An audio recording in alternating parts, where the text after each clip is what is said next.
दोस्तों, मैं हूं यूसुफ अली। इस समय मैं खड़ा हूं राजस्थान के चित्तौड़गढ़ जिला अंतर्गत भादसोड़ा कस्बे में। यहीं से पला बड़ा हुआ हूं और अभी जिस जगह पे मैं खड़ा हूं ये एक मिसाल है।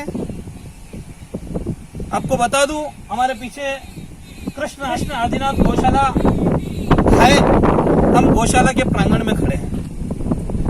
देश भर में सैकड़ों नहीं बल्कि हजारों गौशालाएं हैं, लेकिन मेरा मानना यह है कि उन गौशालाओं से कहीं अलग ये गौशाला है। मैं ये इसलिए बोल रहा हूं कि यहाँ गौशाला की कुछ ऐसी खासियत है जो मैं भी आपको चैनल पे दिखाऊंगा, आपको भी समझ में आएगा कि क्या क्या है। लेकिन आपको बता दूं, हमारे साथ में गौशाला के मुख्य संरक्षक और कर्ता धर्ता बोल दीजिए पीयूष सोनी जी खड़े हैं।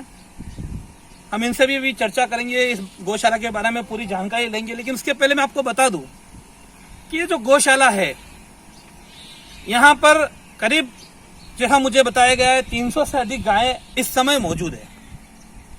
और ये सब गायें, ये गांव जो है हमारा गांव, ये नेशनल हाईवे से सटा हुआ है और नेशनल हाईवे पर कई बार आवारा पशुओं का एक्सीडेंट होने के बाद आवारा पशुओं की कोई देखरेख नहीं करता है। ऐसे में ये यंग जनरेशन, बिल्कुल छोटी उम्र के 50 लोगों का जो इनका ग्रुप है, ये 50 मेंबर जो है, इन्होंने इसको खड़ा किया है और आज 9 साल से ये काम कर रहे हैं। इनसे पीयूष जी से मुलाकात करते हैं। पीयूष जी नमस्कार। नमस्कार पीयूष जी, गौशाला जो है कब शुरुआत हुई इसकी और क्या क्या खासियतें बताइए। गौशाला का जो शुरुआत हुई वो वर्ष 2015 से हुई है। 2014 में जब राष्ट्रीय संत कमल मुनि कमलेश मेवाड़ दौरे पे जब अदालत है, तो हम युवा द्वारा जो कार्य किया जा रहा था गौ सेवा के संबंध में, जहाँ पर नेशनल हाईवे 76 जो कि राष्ट्रीय राजमार्ग है, जहाँ जो गाय एक्सीडेंट हो जाती थी, जिनको जंगली जानवर उनको गायों को नोचते थे, कौवे कुत्ते से जो गायें परेशान थी, उनकी कोई देख रेख नहीं होती थी वहाँ हाईवे पे। हम युवा लोग जब उस रास्ते से निकलते तो गौ माता की यह दुर्दशा हमसे सही नहीं गई और हाईवे पे स्थित श्री हनुमान जी के मंदिर पे हमने एक सेवा का कार्य शुरू किया। जब इस कार्य की जानकारी आसपास के लोगों को मिली कि यह टीम इतना अच्छा कार्य कर रही है, तो क्यों नहीं इस कार्य को और बढ़ाया जाए, और संत की प्रेरणा से इस गौशाला का हमने निर्माण शुरू किया और तब से यह गौशाला आरंभ की गई। कितनी गायें आज की तारीख में इस गौशाला में है? वर्तमान में गौशाला में 280 गौ माता है, जो मुख्य रूप से जो रोड हादसे में एक्सीडेंट हुई है उन्हीं को वहाँ रखा जाता है। और जब गौ माता स्वस्थ हो जाती है तो उसको अलग वार्ड में रखा जाता है और बीमार गौ माता को अलग वार्ड में रखा जाता है। आपकी जो टीम है उसमें कितने सदस्य हैं और उनकी एज ग्रुप क्या है? वर्तमान में जो भादसोड़ा स्तर की जो हमारी टीम है उसमें हम 50 से अधिक सदस्य हैं। और अगर हम पूरे मेवाड़ की बात करें तो हमारे पास 5000 से ज्यादा सदस्य है हमारे, जो हर नगर स्तर पे कोई भी गौ माता जो एक्सीडेंट हो जाती है तो उसको यहाँ तक पहुँचाने का कार्य करते हैं, या वहाँ पे जो प्राथमिक चिकित्सा का कार्य रहता है वो वहाँ पे देकर फिर यहाँ तक पहुँचाने का कार्य करते हैं। यहाँ पे लाई गई जो गायें हैं वो कितनी दूरी से, सबसे ज्यादा अधिक दूरी की वो कहाँ से लाई गई है? हमारे पास एमपी में जो थाने, एमपी में जो क्या नाम है, सागर जिला है, एमपी में सागर जिले से जो करीबन यहाँ से 350 से 400 किलोमीटर दूर है, वहाँ से गौ माता आई है।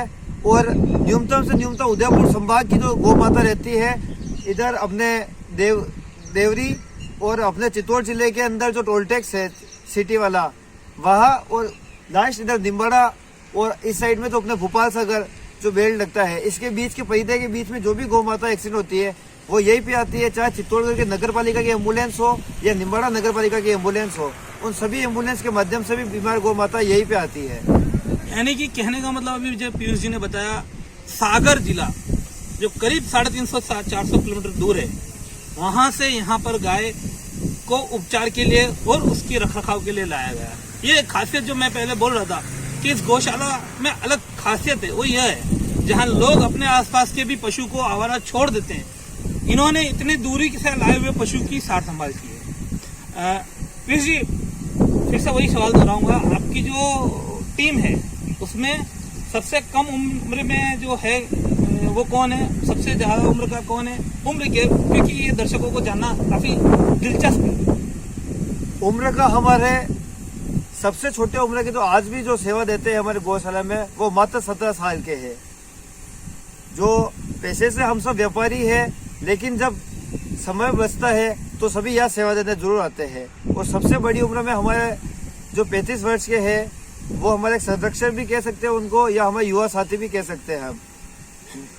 मतलब जो एज ग्रुप है वो 17 से 35 साल के लोग हैं, यहाँ पे ये इस तरह का कार्य अंजाम दे रहे हैं और बखूबी अंजाम दे रहे हैं 9 साल से 10 साल से। खुद पीयूष जी ने हमें बताया कि ये जब करीब 20 साल के थे तब से यहाँ पर डटे हुए हैं। अंदर का रुख करते हैं, अंदर की तरफ देखते हैं क्या कुछ खासियत है। ये पूरा क्षेत्र जो है ये कितना बड़ा है? गौशाला 5.5 बीघा में बनी हुई है और इन गायों के स्वास्थ्य के हिसाब से टोटल 189 बीघा चारागाह भूमि है, जहाँ जो स्वस्थ गौ माता हो जाती है उनको चराने के लिए नियमित उस चारागाह भूमि में छोड़ा जाता है। ये जो हम खड़े हैं, ये जो आपने सरकार के यहाँ बनाया, ये क्या चीज? ये इस जगह गौशाला कार्यालय और मेडिसिन रूम है, जहाँ जो बीमार गौ माता एक्सीडेंट हो जाती है, दवाइयों को बाहर से इमरजेंसी में लानी ना पड़े, इसलिए सारी सुविधा यही पे हमने कर रखी है। गौशाला गौ चिकित्सालय मेवाड़ ICU वार्ड, ये क्या बताइए? जब रोड एक्सीडेंट से जो गाय यहाँ पे आती है तो सबसे पहले इसी वार्ड में गायों को रखा जाता है, जिसमें गाय के जो पूरी चिकित्सा की जो सुविधा है वो इसी में है। आइए मैं आपको दिखाता हूँ।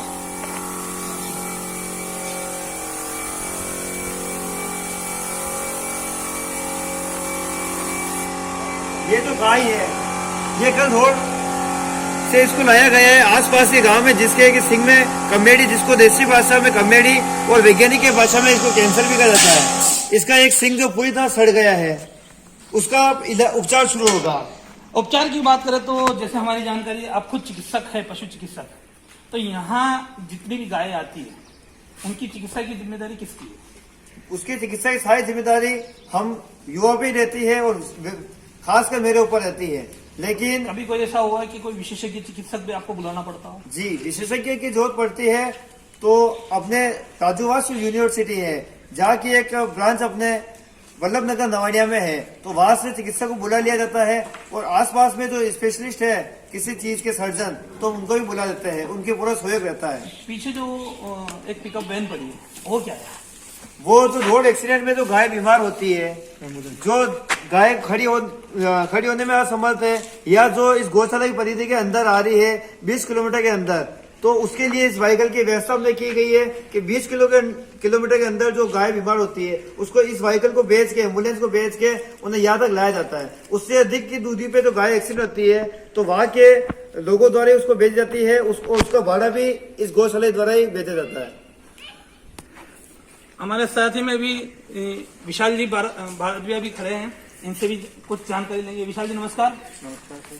विशाल जी आप बताइए, मैनेजमेंट की बात आती है, बजट की बात आती है, तो किस तरह से आप यहाँ मैनेजमेंट करते हैं, किस तरह से आप बजटिंग करते हैं? बजट का सर ऐसा है कि हमारा ये प्रयास रहता है कि ज्यादा से ज्यादा जन समूह माफ हमसे जुड़े। कीजिए, थोड़ा तेज। हमारा ये प्रयास रहता है कि ज्यादा से ज्यादा जन समूह हमसे जुड़े। उसके लिए हम कुछ छोटे छोटे आयोजन करते रहते हैं। जैसे कि किसी का जन्मदिन हो तो हम यहाँ लापसी का प्रसाद बना के उसका एक केक बनाते हैं। फिर जिसका जन्मदिन हो उससे तलवार से, जो मेवाड़ की अपनी शस्त्र जो पहचान है, उस तलवार से उसका केक कटवाते हैं और उसका नए तरीके से जन्मदिन मनवाते हैं। और वो प्रसाद फिर गायों में पूरा वितरित होता है, जिससे कि लोगों के अंदर एक नई क्रांति आई है। अभी प्रतिवर्ष हमारे यहाँ ऐसे 50 के आसपास जन्मदिन मनाए जाते हैं। आपका प्रतिदिन का खर्च कितना होगा? प्रतिदिन का पर दिन का खर्च आता है लगभग 6,000 रुपए पर डे के हिसाब से। पर डे उसको मैनेज करना, जो बजट है वो सबसे इम्पोर्टेंट है। और जितना जो देखा जा रहा है करीब 280 गायों को पालना, वो बहुत बड़ी एक उपलब्धि है। उसमें भी आप सब यंगस्टर और सभी ऐसा कहा जाए कि किसी का कोई यहाँ से किसी को कोई लालच या कोई ये नहीं है। ऐसी स्थिति में आप इसको किस तरह से संभाल करते हैं, किस तरह से इसका डेवलपमेंट करते हैं? इसके डेवलपमेंट के लिए जैसे जैसे शुरू में जैसे हमने शुरुआत करी तो हमें पता लगा कि यहाँ हम ज़्यादा व्यय हो रहा है। उस व्यय को हमने कम करने के लिए हर वर्ष गौशाला अपने स्तर पर खेती करती है। कृषि कार्य स्वयं अपने स्तर पर 50 से 80 बीघा के बीच में हम खुद करते हैं। उसके बावजूद गौशाला द्वारा ट्रैक्टर और हल जोतने की मशीन, जितनी भी एग्रीकल्चर खेती बाड़ी में जो काम आता है, वो सारे इक्विपमेंट गौशाला ने अपने नाम पे रजिस्ट्रेशन करवा दिए।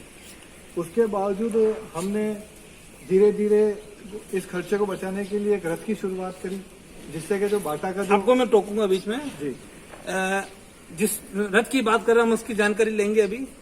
ये सबसे बेहतर पॉइंट मुझे लगा इस गौशाला का। पूरे गांव में सुबह के समय एक यूनिक बनाई हुई गाड़ी जो है, वो गाड़ी उस तरफ पड़ी, हम उस गाड़ी के पास ही जाके बात करेंगे। विशाल जी जिस रथ की बात कर रहे थे, यह रथ है। इस रथ की खासियत यह है कि प्रतिदिन सुबह ये पूरे गांव का एक चक्कर लगाता है। वहां गांव में जाकर हर घर में, हर घर के बाहर ये रथ जाता है। लोगों को मालूम है हमें क्या करना है।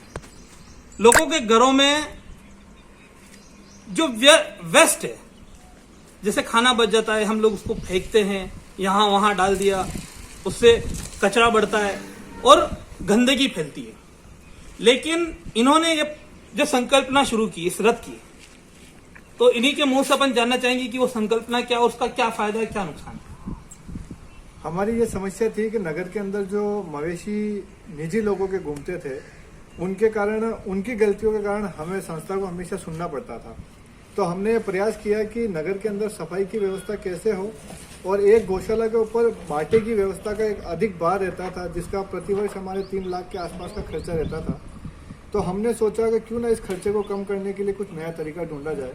तो हमने नगर के अंदर पिछले जनवरी महीने से हमने इसकी शुरुआत करी है, जिसमें हमको प्रतिदिन नगर से लगभग 500 चपाती के आसपास मिलती है और 1.5 क्विंटल के आसपास हरा और सब्जियों का वेस्ट मिलता है, जो हमारे इन गोवंशों के लिए सबसे बेहतर और पौष्टिक आहार है। नगर की जो समस्या है उसका सबसे प्रॉपर समाधान हमारे पास है। अगर ये वेस्ट अगर वहाँ से नहीं उठाया जाता तो वो इस वेस्ट को नगर में ही अपने घर के बाहर डालते और फिर वो गंदगी वहाँ कायम रहती, जिससे बीमारियों का खतरा भी कम हो गया है। और इससे आप देख सकते हैं गोवंशों के शरीर की जो कमजोरी है, जो वीकनेस है, और उनके जो चमड़ी का रंग रोगन है वो बढ़ चुका है। और इससे गौशाला के प्रतिवर्ष होने वाला 3 लाख रुपए का बाटे का खर्च भी अब सिर्फ और सिर्फ 70,000 रुपये के ऊपर आ चुका है। तो कुल मिलाकर कहा जाए कि भातसोड़ा में इन नौजवान युवकों द्वारा ये जो गौशाला चलाई जा रही है, एक अपने आप में आदर्श गौशाला है। निसंदेह कोई इसमें शक वाली बात नहीं है। जिस तरह से मैनेजमेंट, जिस तरह से हर चीज का यहाँ पर निस्तारण किया जाता है, सबसे पहली चीज बजट की होती है। तो ये खूबसूरती से उस बजट को भी कैसे, बजट गैन कैसे करना है, उसको व्यय कैसा करना है, वो भी बहुत बेहतर इनका पूरा सिस्टम है। उसके अलावा ये रथ आप देख ही रहे हैं। इस रथ के माध्यम से जहां ऐसा है कि एक तरफ शहर जो है स्वच्छ हो रहा है, कचरे से मुक्त हो रहा है, तो वहीं दूसरी तरफ गायों को एक आहार, पौष्टिक आहार मिल जा रहा है। हमने भी बताया जैसे इनकी खुद की अपनी एम्बुलेंस है, और भी बहुत सी चीजें यहाँ ऐसी है। अगर उन सबको चीजों को दिखाया जाए तो शायद 1 घंटा भी हमें कम पड़ेगा। लेकिन फिर भी मुख्य तौर पे आपका जो खाद जो आप जनरेट करते हैं जी, उसके बारे में थोड़ी जानकारी दीजिए। क्या है खाद का? ऐसा है कि एक्चुअली आज दिन तक गौशाला ने कोई भूसा परचेज नहीं किया है।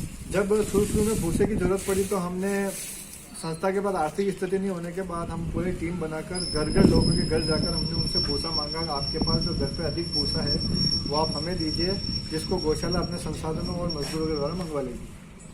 उसके बाद उसका हमको ये फायदा मिला कि ये प्रोसेस चलते चलते प्रतिवर्ष, पिछले वर्ष हमने लगभग 600 बीघे का भूसा इकट्ठा किया, जो अपने आप में एक रिकॉर्ड है, जिसकी मार्केट वैल्यू अगर गिनने जाए तो 30 से 32 लाख रुपए के आसपास। उस भूसे का, डोनेशन के भूसे को हम आसपास की जो छोटी गौशालाएं हैं, जो छोटे बाड़े बेस में जो उपशाखाएं चल रही हैं अपनी, उन उपशाखाओं में हम भिजवाते हैं निःशुल्क। भरना उनके अंदर होता है और भूसा यहाँ से हम प्रतिवर्ष 20 गौशालाओं में यहाँ से भिजवाया जाता है। उसके बावजूद कंडे जो हम भोजन में जो लजीज है, मेवाड़ में जो बाटी का रिवाज है, उस बाटी के अंदर कंडों की सबसे महत्वपूर्ण आवश्यकता होती है प्राकृतिक स्वाद के हिसाब से। तो उसके लिए गौशाला कंडे भी निर्माण करवाती है। प्रतिवर्ष 50,000 कंडों का हमारा टारगेट रहता है और उसको भी वैदिक पद्धति से बनाया जाता है। दशहरे के बाद हम उसकी थपाई शुरू करवाते हैं, जिससे कि सर्दी के मौसम में उसको अच्छी पकने की व्यवस्था बन जाए और कंडा ऊर्जा ज़्यादा दे, जिससे कि मजबूत और एक इफेक्टिव कंडा बने। उसकी हमारी 50,000 के आसपास की रहती है, जिसकी हमारी कॉस्ट लगभग 1 रुपया 3 रुपया पर कंडे के हिसाब से होती है। और खाद का ऐसा रहता है, हमारे इस क्षेत्र में अफीम किसानों का अफीम के ऊपर सरकार की पट्टों की व्यवस्था ज़्यादा है, तो किसान की हमारे पास एप्लीकेशनें आती हैं कि साहब इतने ट्रिप खाद हमको चाहिए, इतने ट्रिप हमको चाहिए, तो उनका एप्लीकेशन स्वीकार की जाती है और फिर एक बेस से उनको वितरण करवाया जाता है। तो इससे लगभग खाद व्यवस्था से हम 1 साल का लगभग 2.5 से 3 लाख रुपए तो खाद से और 1 से 1.5 लाख रुपए कंडों से राजस्व इकट्ठा करते हैं।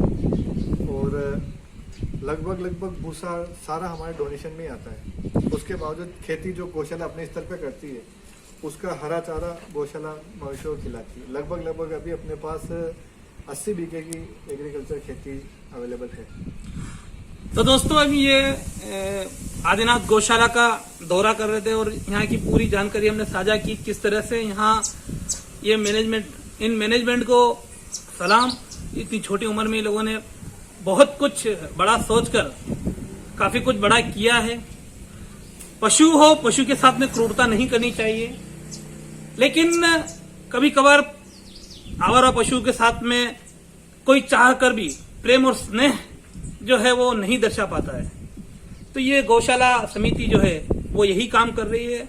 और आवारा पशु, इससे 2 तरह के फायदे, उन पशु को भी एक छत मिली हुई है और सड़क पर जो आवारा पशु की वजह से होने वाले दुर्घटना है, एक्सीडेंट है, उसमें भी कमी आई है। तो आज के लिए बस इतना ही।